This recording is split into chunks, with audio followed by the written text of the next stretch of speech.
thinks their ideas are right. That's why the people you call terrorists call themselves freedom fighters. The fundamentalists think they're right, the capitalists think they're right, the communists think they're right.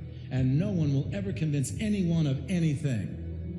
And all these honorable men lecturing the world from the floors of Congresses and parliaments whose time has long since passed refuse to admit, publicly at least, ideas don't determine who's right.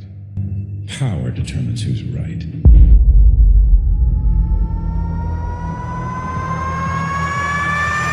Our nation is the most polarized it's been since the Civil War. As the Democrats and Republicans gear up for another election circus, the average American watches as the nation crumbles around them. Decades of mismanagement by politicians and corrupt corporations means our nation is the most fragile it has ever been. The melting pot of America has turned into the boiling kettle. These circumstances mean that this November will be a key point in our nation's history, and we must not let ourselves be forced to sit on the sidelines. But what exactly led us to this place? And what can we do now that we are here?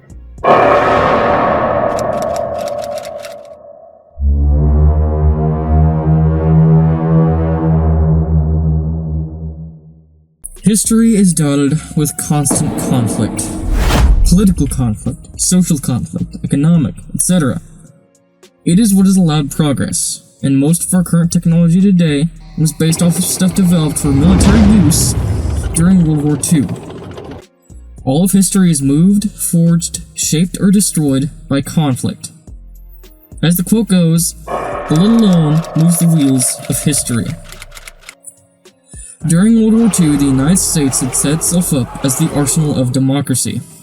Factories made during the 1930s to produce consumer goods, such as radios and motor vehicles, were converted to produce fighter planes and tanks. By the peak of the conflict, the US was producing as many munitions as all of its allies combined, and by the end, American unemployment was at 1.2%. We held on to 50% of the world GDP, and at 80% of the world hard money reserves. Every country had relied on us so much that we were a global powerhouse only rivaled by the Soviet Union. And by 1991, when the Soviets collapsed, we were the global hegemon. After the war, and because of the US being an economic powerhouse, the global financial system became based around the US dollar. And the dollar, up until 1971, was based on the gold standard, which is when a country agrees that X amount of money is equal to X amount of gold.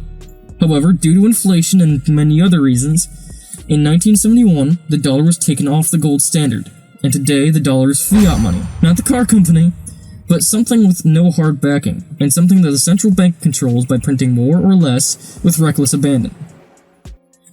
After World War II, there was still the occasional martial conflict, and of course there was the conflict of ideologies, the Cold War. Yet through it all, peace was a tangible and, though fragile, sanctified thing. Everybody both believed that war was inevitable, and that war would never happen. But during this peace, we lost our edge. Politicians began to worm bureaucracy into every facet of life, and corruption began to worm its way with it. Continuing with bureaucracy, since the end of the Second World War, a new class has risen, the managerial class.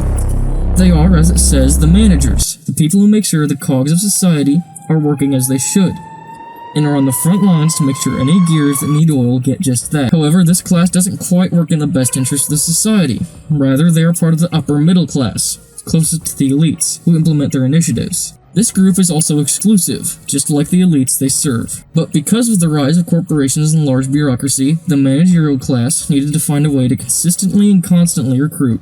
And boy oh boy, did they find a way. The colleges. Yes, school hair person, I'm looking at you.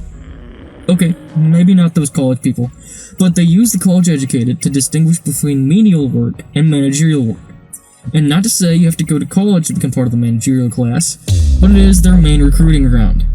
This separation has been institutionalized, as college degrees are required for your entry into all high-level jobs, while also requiring you to sell both your kidneys to afford it. This makes a class of people who are smart enough to do the work, but also too tied to their debt to object to it.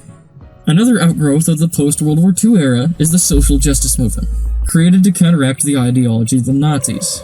Now don't get me wrong, the ideas are pure, and I can understand where they're coming from. They were what the world needed after World War II to ensure something like that would never happen again, at least in the so-called free world. However, just like many movements that had never carried into this 21st century, it has been corrupted. Its original values of liberty for all and not judging based on skin color or race have been expanded to include not judging anybody for anything at all. Do you see a man graffiti a slur onto a building? Well, you better not talk to him, because every hair-dead person stationed on every street corner will come booking it to your direction to ask why you're judging him. The creation of the social justice movement was great in its time. Everybody should have equal rights, I don't disagree with that, but the modern evolution of these movements, the civil rights movement turning into the Black Lives Matter movement, the feminism movement turning into the fourth wave feminist movement, each of these were great in their time, and helped our republic move into modern times. But in modern times, these movements try to destabilize and instigate unrest, cause mass protest, and generally just cause city streets to become unsafe. All of this while they make their communities worse and shift the blame to the average person. Yes, Richard from Virginia. After becoming a global hegemon, the United States established a priority over foreign policy instead of domestic policy during the Cold War. While I see the goal of this, keeping peace and stability and democracy around the world, to protect US interests, they have too heavily focused on foreign countries and not on our own country.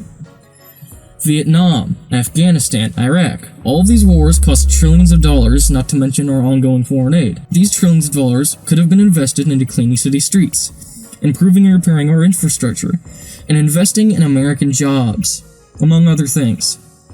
They've also put our nation into untenable debt, which we will have to reckon with at some point, and which deteriorates our economy. Another thing that came after the Cold War was hyperglobalization, the linking of every country with each other to make trade easier. Our economic system, too, has gone out of date, to the point of becoming destructive. Ever since our switch to fiat money in 1971, the national debt has risen from $398 billion at the date of the switch to almost $40 trillion. If governments ever gain the power to print money out of thin air, you best believe they're going to abuse it. But wait, our money isn't even printed by the government, but by the Federal Reserve, a private corporation.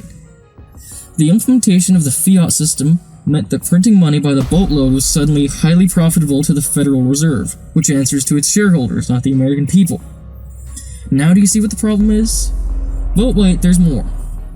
Enter Ronald Reagan, the 40th President of the United States and professional Hollywood actor. Reagan believed in the power of America's private industry, with the 9 words that he famously said were the scariest in the English language being, "I'm from the government, and I'm here to help," illustrating his disapproval of the so-called big government. In place of big government, Reagan proposed transferring power to the private sector, best demonstrated by his economic policy of trickle-down economics. While Reagan most certainly spun the policy as well as he could, the idea in and of itself meant subsidizing the rich. This paved the way for further corporate and lobbyist reaches into Washington, rapidly stripping away the say of the average voter. In the modern day, we live in a broken society, caused by all of these historical factors. One of the most broken things in our society is our social system. Usually, social systems are made to promote one efficient way of living, or inefficient, you never know what societies are doing nowadays, But modern Western societies, deviancy from the norm is not just allowed, but wanted and promoted. Destabilizing the pillars of society is literally promoted. Nothing could go wrong. We also sit in the middle of a class conflict waiting to explode. Power corrupts and absolute power corrupts absolutely, a quote which everyone knows, is more prevalent than ever. After the rise of the managers, the bourgeoisie elite, the army, clergy, and so on would have lost power. There's only so much power to go around after all, and when there are now 2 different a bit tense, so a conflict, whether political or not, between both elite factions would most definitely be a very likely occurrence. So to sum it all up, America has been economically dependent on large bureaucratic corporations, one of which literally prints our money, socially enforces a system of social justice, which is literally based on calling everyone a social construct, is run by an uncaring, deeply incompetent managerial class, and is also $40 trillion in the red, with debt being the foundation of the economy. And all of this has been boiling since the end of the war, about 80 years ago. That's a long time to either start singing Kumbaya around the campfire, or get really angry with each other. And, I don't see anybody sing Kumbaya.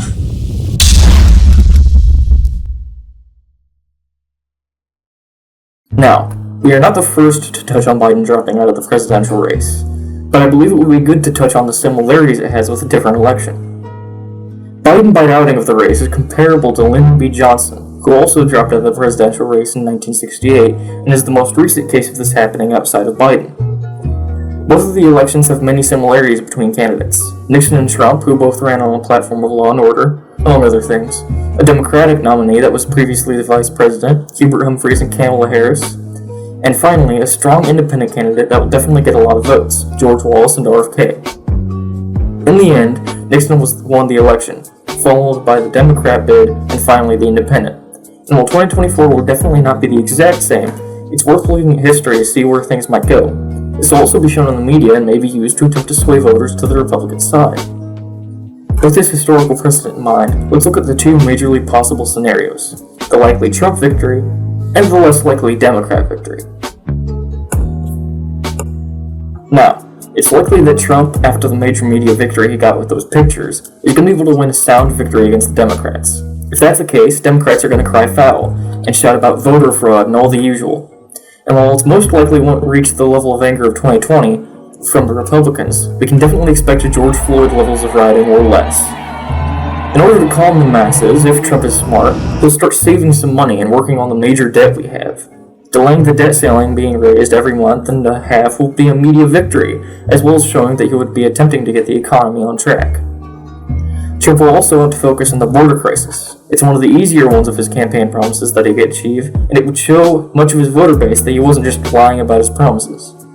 Trump will also have to attempt to repeal many of the policies made during the Biden presidency, as well as using the Supreme Court to push his agenda. However, doing all of these is going to be a very tight rope to balance on, and if he messes up majorly, significant unrest might get sparked, whether it be from cutting back too much on government programs or the debt continuing to grow. And since the Republicans aren't as willing to negotiate when it comes to debt, a failed debt ceiling raise is very much in the cards and would be a major economic crisis, which could spark major protests around the country. Moving on to the Democrat scenario, after Biden dropping out, a Democrat victory is not likely. As I speak, the Democrat infighting, calls of illegitimacy, nobody even within the party knowing what is going on, all make it to where the Democrats do not appear as a strong candidate. If they get to the presidency, with such major political issues surrounding them, then there is a scenario where when the Democrat nominee wins the election, then people would have enough evidence for themselves to believe that it was election fraud, simply because no Democratic nominee is as popular as Biden, even with his short followings. If the Democrats are accused of fraud but no evidence becomes mainstream, then, of course, things would die down like last election.